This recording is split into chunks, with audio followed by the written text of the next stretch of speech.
আপনাদের এত কমেন্ট ও ভালোবাসার পরে সামনাসামনি না এলে ব্যাপারটা ঠিক জমছে না। এতদিন শুধুমাত্র আমার কণ্ঠ শুনেই আপনারা আমাকে সাপোর্ট করেছেন এবং তারপরে পাইয়ে দিয়েছেন পেছনে ঝুলিয়ে রাখা এই মূল্যবান জিনিসটি।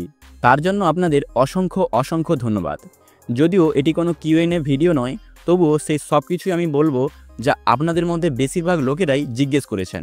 ফার্স্টলি ব্রো, আপনার নাম কি? হাই, আমার নাম নয়ন বেরা, আর আমার একটি ব্লগ চ্যানেলও জাস্ট ক্রিয়েট করেছি, যেখানে আমি আমার পার্সোনাল জীবন শেয়ার করব ভেবেছি। চ্যানেলের নাম facts stream movement. You can check it out, the link is in the description.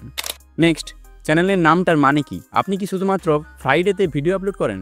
হ্যাঁ, যেগুলো লং ভিডিও সেগুলো ফ্রাইডেতেই পোস্ট করার চেষ্টা করি, আর শর্টসগুলো যে কোনো সময়। আর চ্যানেলের নাম দেখো, প্রথমে তো ফ্যাক্টের চ্যানেল, তাই ফ্যাক্ট ওয়ার্ডটা তো রাখতেই হতো।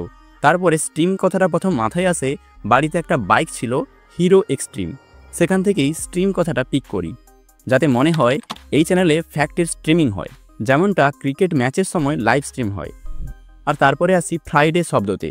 আসলে ছোট থেকে আমি সানডে সাসপেন্স শুনে বড় হয়েছি, যা আমার অত্যন্ত প্রিয়, তাই আমিও এরকম একটা ডে রাখতে চেয়েছিলাম। আর ফ্যাক্টস্ট্রিম শব্দটির এফের সাথে ফ্রাইডের পবিত্র দিনটি ম্যাচ করি, সে থেকেই ফ্যাক্টস্ট্রিম ফ্রাইডে। নেক্সট, কাহা সে লাতে হো ভাই ऐसे ফ্যাক্টস। দেখো ভাই, আমি সারাদিন ইন্টারনেটের সমুদ্রের মাঝে ডুবে থাকি এবং তারপরে সারাদিন ঘুরে ঘুরে যা কিছুই পাই প্রথমে ভেরিফাই করি এবং তারপরে মাত্র 2-1 মিনিটে আপনাদের সাথে তা শেয়ার করি। যাই হোক, এটি কোনো কিউএনএ সেশন নয়, তাই ভিডিওটা বড় করলাম না।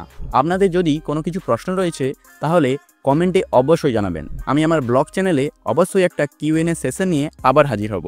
কানেক্টেড থাকার জন্য ফেসবুক পেজ এবং ইনস্টাগ্রামে ফলো করতে ভুলবেন না। সব কিছুরই লিঙ্ক ডেসক্রিপশনে দেওয়া রয়েছে। আর এই চ্যানেলটা তো অবশ্যই সাবস্ক্রাইব করেই রেখেছেন, তাই না? কারণ সামনে আরও আসতে চলেছে অনেক চমকপ্রদ কন্টেন্ট। ধন্যবাদ।